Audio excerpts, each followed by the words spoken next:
हाँ जी दोस्तों, तो जिस तरीके से आपने इससे पीछे वाला एक सेक्शन देखा था, सेक्शन नंबर 9, सेम उसी पैटर्न पे हमारा सेक्शन नंबर 10 जो कि बात करता है, जो सेक्शन 9 था वो बात करता था कि क्या इफेक्ट होगा, क्या फर्क पड़ेगा रजिस्ट्रेशन का। सेम टू सेम ये बात करता है effect of memorandum and articles की। आर्टिकल्स एंड मेमोरेंडम है तो उसका क्या इफेक्ट है। ठीक है, तो बेसिकली इफेक्ट के अंदर क्या बातें आएंगी, तो इसके अंदर दो है, बहुत छोटा एरिया है, दो इसके अंदर सब सेक्शन, बेसिकली दो सब सेक्शन हमारे पास 1 एंड 2।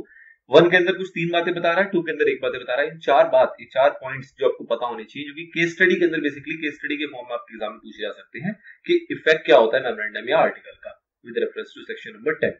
तो बेसिक इफेक्ट क्या है कि ये क्या करता है हमारा, कि मेमोरेंडम और आर्टिकल एक तरीके से क्या है, तो ये एक प्रकार का एग्रीमेंट है। जैसे हम पार्टनरशिप वगैरह बात करते हैं कि पार्टनरशिप वगैरह के बीच में उनको बांधने के लिए कुछ ना कुछ एग्रीमेंट चाहिए होते हैं, कुछ ना कुछ लीगल डॉक्यूमेंट चाहिए होते हैं।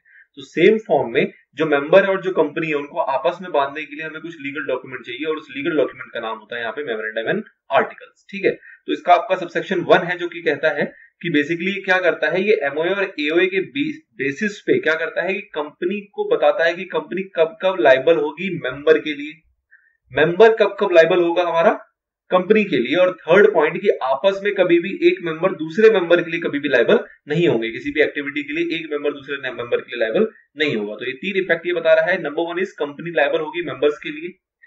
कब मेंबर्स लाइबल होंगे हमारी कंपनी के लिए, मतलब इसमें कुछ वही वाली चीजें आएंगी जो अल्ट्रा वायरस वाली चीज आपने देखी कि when they perform beyond the powers. अगर विद इन पावर है तो ऑब्वियसली बात है कि अगर कुछ मेंबर का भी कुछ डिफॉल्ट होता है in normal course of business, तो उसके लिए लाइबल कौन है, मेंबर लाइबल नहीं है। अगर नॉर्मल कोर्स ऑफ बिजनेस में होता है और विद इन दी पावर होता है तो ऑब्वियसली बात है लाइबल कौन है, कंपनी लाइबल है। बट अगर बियॉन्ड दी पावर करती है तो उस केस में कंपनी लाइबल नहीं है, कौन लाइबल है, पर्सनली मेंबर लाइबल होगा। But in any case one person is not liable to another person, another member. ठीक है, तो ये एक बेसिकली बात करता है हमारा सबसेक्शन 1। और दूसरा सबसेक्शन 2 है जो कि सिंपल सा क्या कहता है कि कोई भी पैसा ऐसा होगा जो कि पेबल है by one member, by any member to company, तो वो कंपनी उससे रिकवर कर सकती है इस तरीके से जिस तरीके से वो कोई अपना डेट रिकवर करती है या कोई लोन रिकवर करती है।